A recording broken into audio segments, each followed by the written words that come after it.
Half Indian team है वो पूरी फिट ऑस्ट्रेलिया टीम से बेहतर है। 20 अनफिट खिलाड़ियों के साथ हिंदुस्तान एक आधी टीम के साथ जाता है। नहीं है, जब बच्चे आके मारेंगे ऑस्ट्रेलिया को तो फिर क्या हाल होगा भाई। इंडिया ने मेरे ख्याल में अपनी हिस्ट्री में इतनी बड़ी सीरीज नहीं जीती होगी। इंडिया ने बड़ी सीरीजें जीती होंगी, ये नहीं मैं कह रहा, लेकिन मसला ये है कि ऑस्ट्रेलिया में इतने यंग प्लेयर्स के साथ मेरे ख्याल में इंडिया ने नहीं, किसी भी टीम ने कोई सीरीज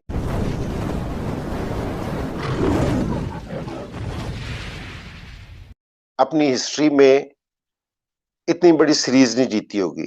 इंडिया ने बड़ी सीरीजें जीती होंगी, ये नहीं मैं कह रहा, लेकिन मसला ये है कि ऑस्ट्रेलिया में इतने यंग प्लेयर्स के साथ मेरे ख्याल में इंडिया ने नहीं, किसी भी टीम ने कोई सीरीज नहीं जीती होगी।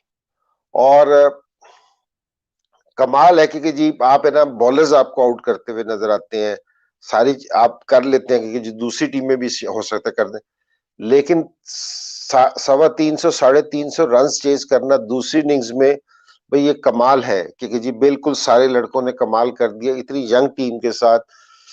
अगर एक्सपीरियंस देखा जाए तो इस टेस्ट मैच से पहले जो बॉलर्स थे उनकी टोटल विकेटें 13 थी, और अभी भी जो टीम ने ऑस्ट्रेलिया को ऑस्ट्रेलिया में हराया है, इसकी बॉलिंग ने 50 आउट नहीं कर रखे। 50 आउट नहीं है, बल्कि कह रहे 40 आउट भी नहीं है, 35 आउट भी नहीं है, लेकिन ये अल्लाह कमाल कर दिया इन लड़कों ने वाकई। और सही, और अगर जितनी बैटिंग की तारीफ की जाए, देखो बात चीजें ना कहने में बहुत आसान होती हैं, करने में बहुत मुश्किल होती हैं। अब मैं क्रिकेट खेल रहा हूं तो मुझे थोड़ा सा जरा आइडिया है इस चीज का। अगर इनकी पूरी बैटिंग का देखा जाए, पांचवें दिन जो खेलना है, ये नहीं कि स्कोर चेज हो गया। आप अप्रोच की बात करें कि जो इन्होंने अप्रोच इख्तियार की है, अगर आप गिल की अगर बैटिंग देखें, उसने 91 की 146 की बॉलिंग से 146 बॉल्स पे, यानी कि शुरू से पहली बॉल से इनके माइंड में ये ड्रॉ का नहीं था कि जी इन्होंने कहा कि जी हमने जीतने के लिए जाना है। 62 63 के स्ट्राइक रेट से पांचवें दिन खेलना ऑस्ट्रेलिया में, और ये गिल भी कोई ऐसा पुराना प्लेयर नहीं है कि 2 से 3 टेस्ट मैच इसके हिस्से में है। तो इस टाइम ये वाली अप्रोच करना, ये वाकई वैसे कमाल है कि जो अप्रोच है। अगर अच्छा, इसमें मैं रायने को, अजिंक्य को बड़ी अप्रिशिएट करूंगा कि जहां 36 पे आप आउट होने के बाद दूसरे टेस्ट मैच में आप इंटर हो रहे हैं, आपको कैप्टनसी मिली है और आपका बेहतरीन प्लेयर, वर्ल्ड क्लास प्लेयर है, वो वापसी चला गया है, और आप इस बुरे तरीके से टेस्ट मैच हारे में, वहां से टीम को लीड करना और वहां से इस पोजीशन पे लेके आना, क्योंकि जी 2-1 से आप सीरीज जीतना, ये अनबिलीवेबल है क्योंकि जी जिस तरह का इन्होंने काम किया है। तो अजिंक्य की भी जितनी तारीफ की जाए वो कम है कि किस तरह उसने कैप्टनसी की, किस तरह लड़कों का मोरल हाई रखा, ये कमाल की चीज है कि इस तरह देखने में नहीं आता। क्योंकि ये कहना तो बहुत आसान है लेकिन करना बहुत मुश्किल है। तो मैं अप्रोच की बात कर रहा था कि गिल ने 146 बॉल पे 191 कर दिए। और अच्छा, यहाँ छोटे छोटे से कंट्रीब्यूशन है कि आप मार देंगे ऑस्ट्रेलिया को, और वही काम हुआ और उन्होंने मार दिया। So bench strength of India, well done. And India को बहुत बहुत मुबारकबाद हो। ये बहुत हिस्टोरिक विन है आपकी और बहुत ही बड़ी जीत है आपकी, और आपको बहुत बहुत मुबारक हो। इस सीरीज में इंडिया को जितने भी नाम लिए जाएं कि ये गिल है, सुंदर है, भारी है, ये इतने सारे प्लेयर हैं जो इनको मिले हैं, और इन्होंने इस सीरीज से ना ये साबित किया है कि अगर आप टीम एक यूनिट होके खेले और जज्बा हो प्लेयर्स में, तो इतने बड़े नाम ना भी हो तो आप ऑस्ट्रेलिया को ऑस्ट्रेलिया में हरा सकते हैं। तो भाई ये सारों से बड़ी जो थी इनिंग्स, कि आज ये इंडिया ने भी तीसरी दफा है ना जो ये स्कोर 300 प्लस चेज किया है। एक कहीं वेस्ट इंडीज में इन्होंने 70s में चेज किया था, लेट 70s में, लेकिन उस टाइम इंडिया की जो सी टीम है, अगर आप 1 to 11 देखे तो सब ग्रेट प्लेयर्स थे।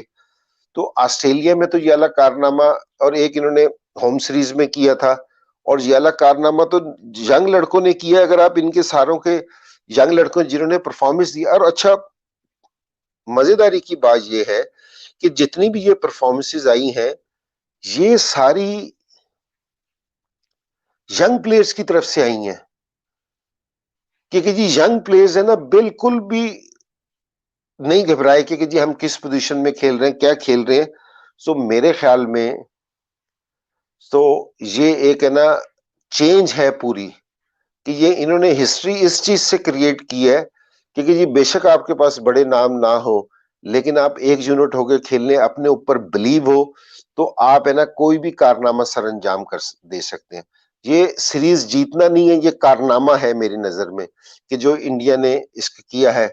इतनी इंजरीज इस सीरीज में, ठीक है, और आपके बड़े प्लेयर रोहित शर्मा शुरू में नहीं खेल रहा था। देखो रोहित शर्मा भी बड़ा प्लेयर है, बहुत बड़ा प्लेयर है, लेकिन जिस टाइम आप नहीं खेल रहे होते ना, तो आप सीरीज के बीच में कि जी आप T20 नहीं खेले, आप वनडेज नहीं खेले, आप टेस्ट मैच नहीं खेले, उसके बाद आप 2 टेस्ट मैचों के बाद आए हैं, तो बड़ा मुश्किल होता है प्लेयर्स के लिए कम बैक करना। और रोहित शर्मा ने थोड़ा स्कोर के ज्यादा स्कोर नहीं किया, लेकिन विराट कोहली भी नहीं, सारी पूरी बैटिंग लाइन नहीं, तो बॉलिंग लाइन नहीं सारी, अश्विन अनफिट, जडेजा अनफिट, ठीक है, बुमराह जो रेगुलर, जितने रेगुलर प्लेयर्स थे इंडिया के, वो तकरीबन सारे बाहर हो गए थे। ये पूरी नई टीम थी, पूरी नई टीम ने ना, इसलिए मैं कह रहा हूं कि ये जीत नहीं है, ये कारनामा है। तो ये कारनामा किया है कि जी ऑस्ट्रेलिया में ये वाली सीरीज जीती है। मैंने इतने अरसे में मेरा क्रिकेट से ताल्लुक है, मैंने कभी इतने यंग लड़कों के साथ ऑस्ट्रेलिया में किसी टीम को जीतते हुए नहीं देखा। अगर मेरा ओपिनियन लिया जाए तो इस जो ये टीम थी, ये क्या कर सकती थी, क्योंकि जी ये थोड़ी सी फाइट करने के बाद टेस्ट मैच हार जाती, लेकिन इन्होंने उल्टा रिजल्ट प्रोड्यूस कर दिया कि ऑस्ट्रेलिया को ऑस्ट्रेलिया में मार दिया। तो भाई ये एक रिकॉर्ड है, ये पूरी इंडिया की टीम को और अजिंक्य को खास तौर पे, कि जिसने कैप्टनसी की है, लीडर था, तो उसको दाद देनी पड़ेगी कि जिस तरह उसने लीडरशिप की है, जिस तरह उसने टीम को गेट अप किया है, तो ये उसको भी बहुत ज्यादा मुबारक हो। तो बड़े अरसे के बाद कोई सीरीज देखने का मजा आया है।